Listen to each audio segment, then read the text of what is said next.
Okay, so you are given one question. So it's a revision of chapter number 4. Okay, so for a first order reaction, you are asked the ratio of time required for the completion of 93.75% is to time required for the completion the reaction of 87.5%. तो इसका ratio क्या होगा ये आपको अभी पूछा है. So how can be calculated? See, for that, first of all, we will write the meaning that T 93.75%.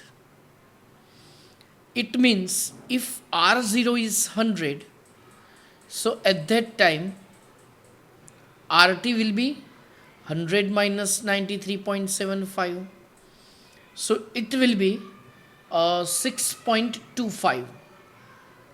If R0 is 100 molar, then RT is 6.25 molar. Okay, and then we can apply the integrated rate equation.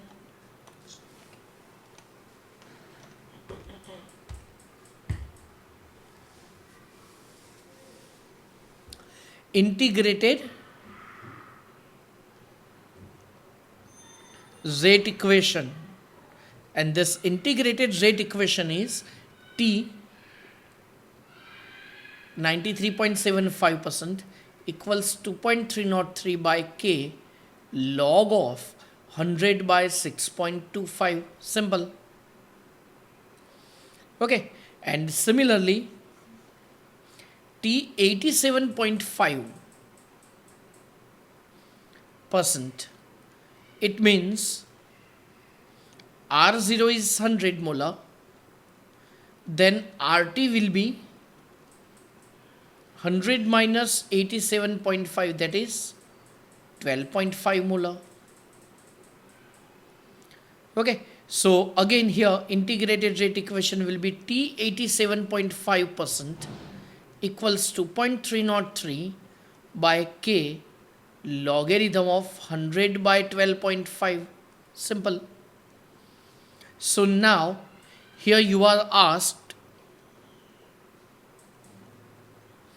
the ratio T 93.75 divided by T 87.5.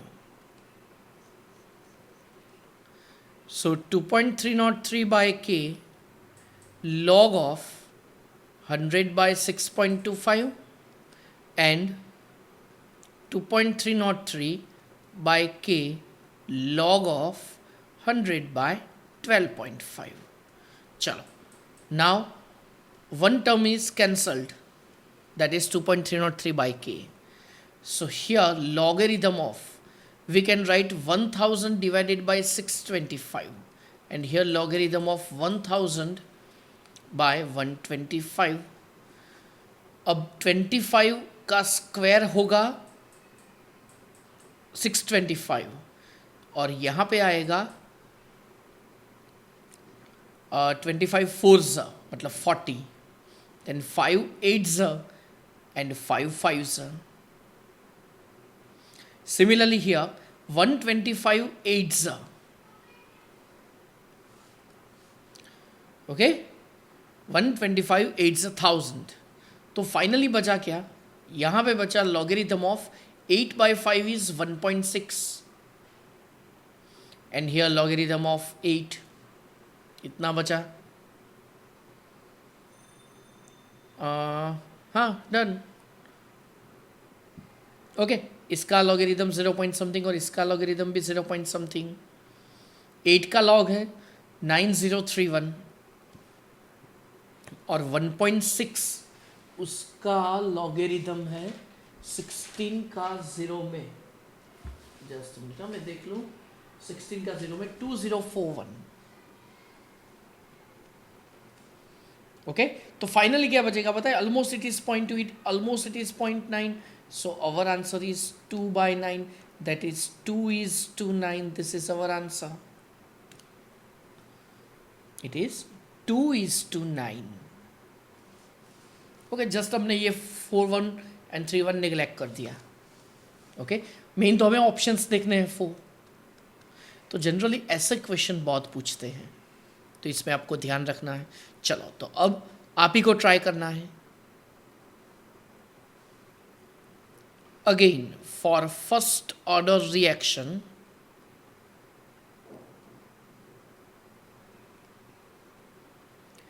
T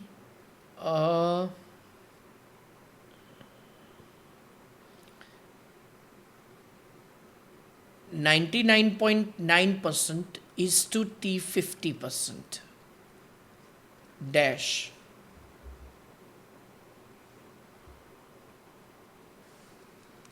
okay, तो देखो एकदम easy question है, same आगे जो हमने किया उस हिसाब से आंसर होगा 9.97 या 98 जैसा कुछ होगा, दैट इज ऑलमोस्ट 10। ओके चलो, तो ये परसेंटेज वाला अब माइंड में क्लियर हो गया होगा। अब यहाँ पे मैं एक टेबल ले रहा हूँ, ये टेबल आपको जी नीट में भी काम लगेगा एज वेल एज अपने गुजरात बोर्ड में भी काम लगेगा। ऐसे टोटल 2 टेबल्स हैं, तो वो टेबल्स में ध्यान रखो, और टेबल के हिसाब से ही मैंने अभी लिखे थे जो क्वेश्चन दिए थे ना वो। चलो यहां पे मैं ले रहा हूं नंबर ऑफ टी हाफ, यहां पे used concentration and remained concentration. Again number of T half, 2 table यहां पे बना रहा हूं मैं total, used concentration and remained concentration. 1 2 3 4 and then 5।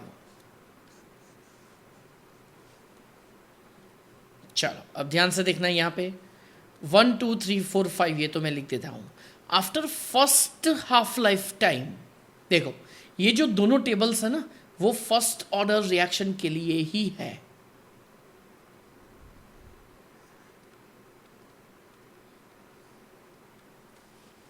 Okay क्योंकि जो फर्स्ट ऑर्डर में जो टी हाफ का फॉर्मूला है ना वो है अपना 0.693 बाई के, and it is independent from the initial concentration. मतलब इनिशियल कंसंट्रेशन कोई भी हो, इससे उसको कोई फर्क नहीं पड़ता है।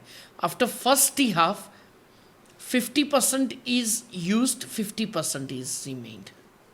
आफ्टर सेकेंड टी हाफ अब जितना बचा है उसका 50% यूज होगा, तो 50 पहले यूज हुआ था, अब जो बाकी बचा उसका 50% दैट इज 25 यूज होगा, तो टोटल 75% यूज होगा, और बाकी कितना बचेगा इसका half. After third t half इसका भी हाफ बाकी बचेगा, और यहां पे क्या आएगा 87.5, तो हम क्या करेंगे ये और ये ऐड कर दो। अब अगेन ये और इसका हाफ है 6.25, और ऐड करने के बाद होगा 93.75, हमने लिया था ना अभी आगे वाला फर्स्ट न्यूमेरिकल अपना। ओके अब इसका भी हाफ 3.125, तो यहाँ पे होगा 96.875%। सिंपल। ओके तो चलो ये हुआ अपना used concentration and remained concentration. Okay next,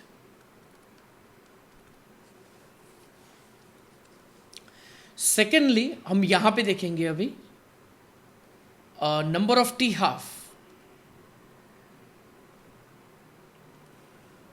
again 1 2 3 4 and 5। After first t half देखो यहां पे मैंने initial concentration that is R0, यहां पे मैंने 100 मोलर लिया था, तभी हमने परसेंटेज लिखा है देखो, और यहाँ पे हम इनिशियल कंसंट्रेशन हम लेंगे 1 मोलर। ओके तो हाफ यूज होगा, हाफ बाकी बचेगा। आफ्टर सेकेंड टी हाफ जितना बचा है उसका भी हाफ दैट इज 1/4। ओके और वो 1/4 और ये 1/2, तो टोटल कितना होगा पता है 3/4। अब याद रखो इन दोनों का सम ऑलवेज 1 होगा टोटल, अब देखो इसका भी हाफ 1/8, तो यहाँ पे 1 में से माइनस कर दो। इसका भी हाफ 1/16, तो 15/16। इसका भी हाफ 1/32, तो यहाँ पे 31/32। ओके, टेबल एक बार ध्यान से देख लो चलो। ओके, तो अब next T 19% is to T 10%. Again, for first order reaction. Okay, चलो अब ये ट्राई करो।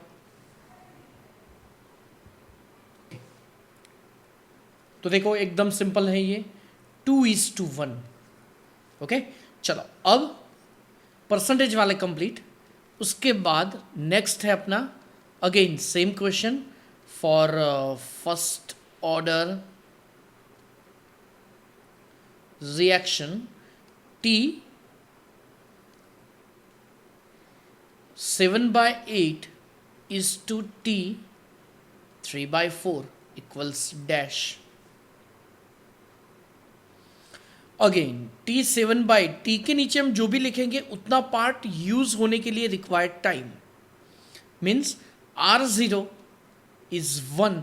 जब भी आपको पार्ट देते हैं तब इनिशियल आप 1 लेते हो, यही इसी की बात हो रही है। इनिशियल आपने देखो यहाँ पे 1 लिया है, तो उस हिसाब से आपने हाफ हाफ, तो जब भी पार्ट लिखते हैं ना तब इनिशियल 1 मोलर लेंगे। और RT आपको मिलेगा 1 में से 7/8 यूज होगा, तो बाकी बचेगा 1/8। और इसका इंटीग्रेटेड रेट इक्वेशन होगा again 2.303/K logarithm of 1 divided by 1/8.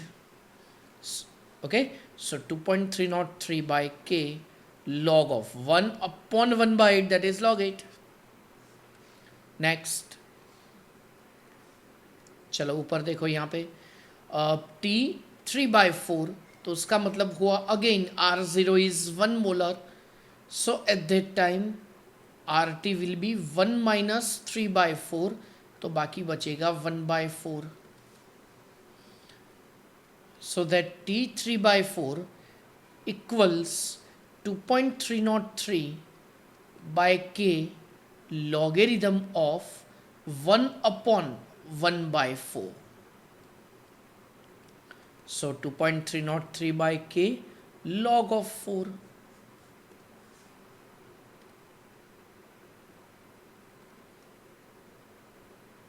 So T 7/8 divided by T 3/4। चलो अब मैं डायरेक्टली 2.303/K कैंसिल ही कर रहा हूं ये। ओके, तो बचा क्या log 8 और log 4।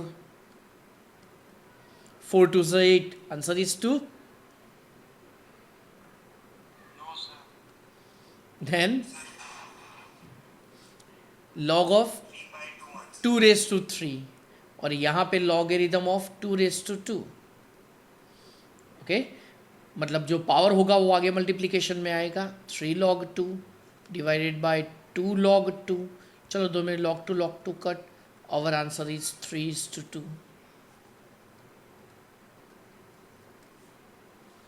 ओके, चलो अब ये आपको सॉल्व करना है for first order reaction.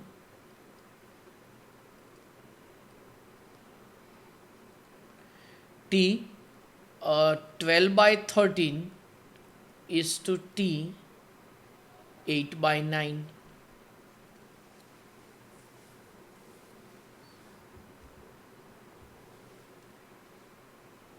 Okay, तो कैलकुलेशन से आपका आंसर आया होगा 1.16। ओके, चलो नेक्स्ट। अगर अब आपको ऐसा कुछ दिया है, देख लो ध्यान से, for first order reaction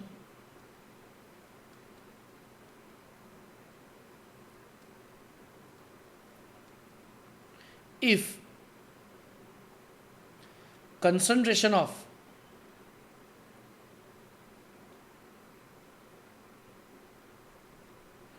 reactant decreases from 16 molar to 1 molar in 55 minutes, then T half equals dash. Okay देखो, तो अब पहले एक सिंपल मेथड जो अपनी क्लासिकल मेथड बोलते हैं वो कि फर्स्ट ऑफ ऑल के कैलकुलेट कर दो 2.303 by t logarithm of R0 by RT. Okay, तो 16 molar initial concentration, 1 molar final concentration, तो फिर आप के कैलकुलेट कर पाएंगे. और टी हाफ आपको पूछा है, it has a formula 0.693 by के, तो इस फॉर्मूला से के फाइंड आउट कर दो and simply we can calculate. और एक मेथड देख लो यहाँ पे भाई, इनिशियल कंसंट्रेशन कितना था 16 मोलर और फाइनल 1 मोलर, तो आफ्टर फर्स्ट टी हाफ 16 का हाफ 8 मोलर होगा. After second t half 4 molar होगा. After third t half 2 molar होगा. And after fourth t half 1 molar होगा. तो 16 मोलर में से 1 मोलर होने के लिए बीच में कितने टी हाफ आए, 4 टी हाफ आए, तो उसका टाइमिंग है 55 मिनट्स. तो आपको T half, single T half पूछा है, तो 55/4 सिंपल. Okay, 12 4 48, 13 4 52 and 14 4 56. तो 13 4 56 और फिर 3 है ना, तो फिर 75 मिनट्स. मिनट्स में पूछा है तो फिर मिनट्स में, सेकेंड्स में पूछा है तो फिर सेकेंड में कन्वर्ट करो, सिंपल. ओके, तो ये क्लासिकल मेथड थी, तो वो कम टाइमिंग में ये आपके ऐसे क्वेश्चन सॉल्व हो जाएंगे. अब इसी से एक और फॉर्मूला डिराइव होता है, अब वो भी देख लो. इससे आपका फंडामेंटल 100% क्लियर हो जाएगा. Final concentration equals initial concentration multiplied by 1/2 raise to n, where n is number of t half. और उसका फॉर्मूला क्या है, required time upon t half. तो फाइनल कंसंट्रेशन कितना था 1 molar, initial 16 molar into 1/2 raise to n. देखो तो यहाँ पे आपको मिलेगा 1/16 इक्वल्स 1/2 रेज टू n. 1/16, 16 का मतलब है 1/2 raise to 4 equals 1/2 raise to n. That means n equals 4. ये n 4 आ गया, तो टी हाफ इक्वल्स जो टाइम रिक्वायर्ड है डिवाइडेड बाय 4, यही आया. देख लो यहाँ पे भी. ओके, तो इस मेथड से वो इजीली हो जाएगा. अब अगर आपको ये पूछा है कि टी हाफ दिया है आपको 10 मिनट्स, और अगर मैं ये बोलूं कि after 60 minutes how much percent of the reactant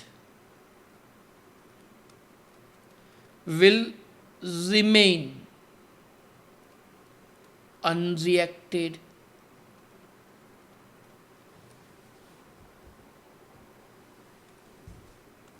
okay, तो इसकी फर्स्ट मेथड कौन सी है कि टी हाफ में से पहले के फाइंड आउट कर दो 2.303 by t logarithm of R0 by RT. Okay, चलो के आपको मिलेगा 0.693 बाई 10, 2.303 बाई टी आपको दे दिया है 60 minutes. So how much percent of the reactant will remain unreacted, ये आपको पूछा है। ओके तो इसका मतलब ये हुआ कि परसेंटेजेस पूछे हैं, तो फिर R0 100 मोलर ले लो और RT फाइंड आउट कर दो। आपको RT पूछा है अनरिएक्टेड। सेकेंड मेथड मैंने अभी जो सिखाई वो 10 minutes is T half is 10 minutes, 60 minutes मतलब हाउ मेनी टी हाफ। चलो आफ्टर फर्स्ट टी हाफ मतलब 10 मिनट्स, सेकेंड टी हाफ मतलब 20, 30, 40, 50, 60, that means total 6 times T half आपको दिए हैं। तो इसका मतलब क्या हुआ, चलो फर्स्ट टी हाफ पे 50% होगा, सेकेंड टी हाफ पे 25%, थर्ड टी हाफ है 12.5, फोर्थ टी हाफ पे 6.25, फिफ्थ टी हाफ पे 3.125 एंड सिक्स्थ टी हाफ, तो उस पे ये होगा इसका भी हाफ, 3125 का half, 1.2 1 1, 2 1 2, then 11, 2 5 10, then 12, 2 6 12 and then 2 5, तो इतने परसेंट बाकी बचेगा। Same question can be asked, then how much percent of reactant will be used और विल बी रिएक्टेड, तो फिर 100 में से, ये तो आपको जाना ही है यहाँ तक, फिर 100 में से वो माइनस कर दो, सिंपल 98.4375 आंसर आएगा। ओके तो ऐसे तो बहुत सारे क्वेश्चन बनते हैं, लेकिन फंडामेंटल वही। तो और एक फंडामेंटल क्वेश्चन, चलो देखो अब ध्यान से, ये for first order reaction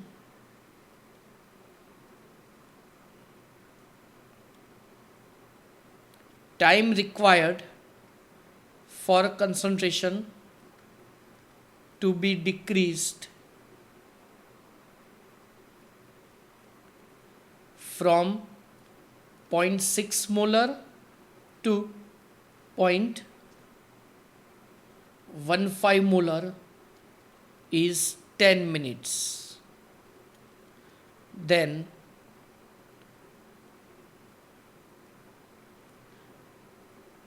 calculate the time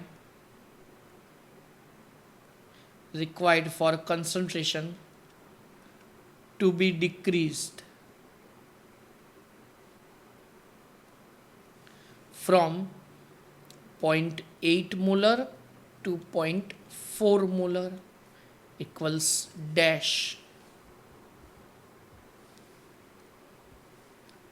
okay तो देखो अभी इस क्वेश्चन में 0.6 टू 0.15, तो इसका मतलब हुआ ये 2 टाइम्स टी हाफ है, तो 1 टाइम, और वो 10 मिनट्स है, तो 1 टाइम टी हाफ की वैल्यू होगी 5 मिनट्स।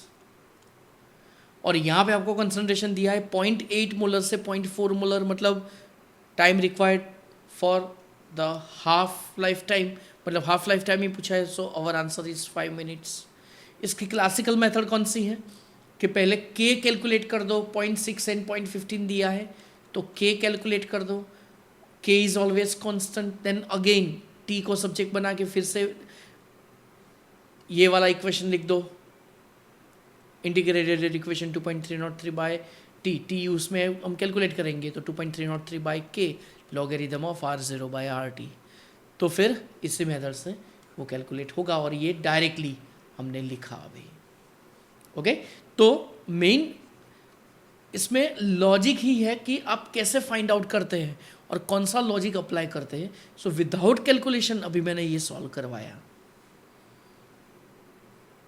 ओके चलो नेक्स्ट, अब ध्यान से देखो, अगर मैं ऐसे लिखूं कि for the reaction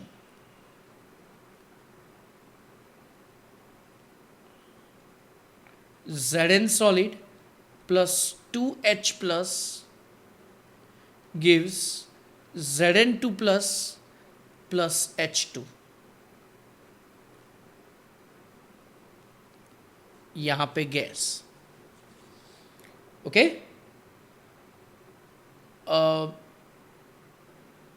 T half is independent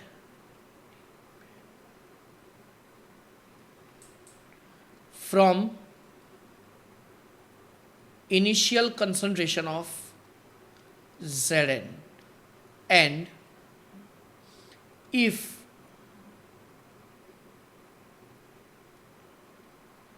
pH of reaction mixture is changed from 3 to 2,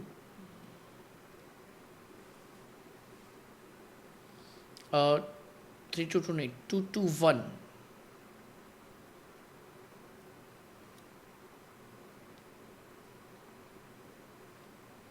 then rate becomes 100 times. Then differential rate equation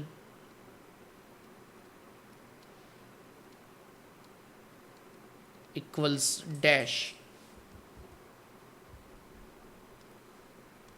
okay, तो यहां पे पहले आपको दिया है T half is independent from the initial concentration of Zn. तो अगर Zn का कंसंट्रेशन हम कोई भी चेंज करें तो फिर टी हाफ कभी चेंज नहीं होगा. That means with respect to Zn, the order of reaction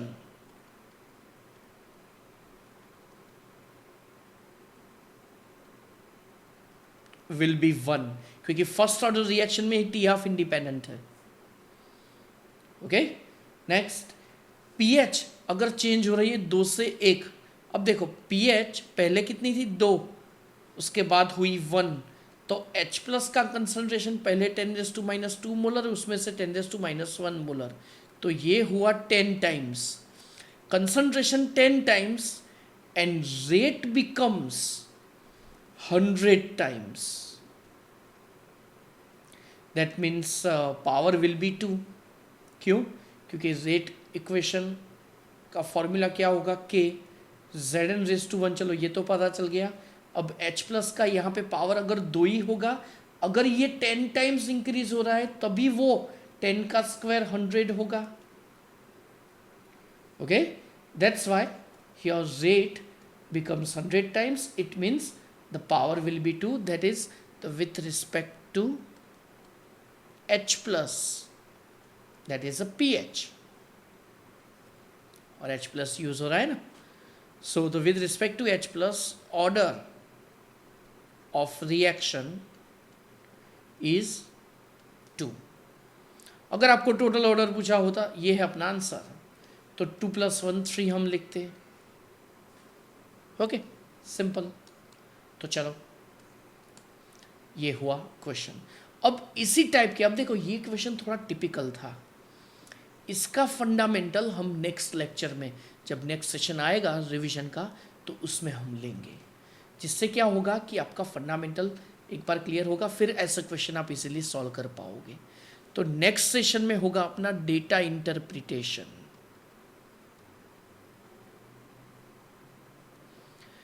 data interpret मतलब जो भी आपको डेटा दिया है उस हिसाब से आप कैसे फाइंड आउट करोगे, तो उसके लिए ये डेटा इंटरप्रिटेशन मेथड वो हम नेक्स्ट लेक्चर में सॉल्व करेंगे. ओके, पहले पूरा का पूरा न्यूमेरिकल के हिसाब से सॉल्व करेंगे, मतलब न्यूमेरिकल जैसे दिया हो वैसे, और फिर आपको शॉर्ट ट्रिक सिखाऊंगा जैसे मैंने अभी टेबल सिखाई ना वैसे ही. ओके, चलो तो फिर आज का सेशन यहाँ पे कंप्लीट होता है.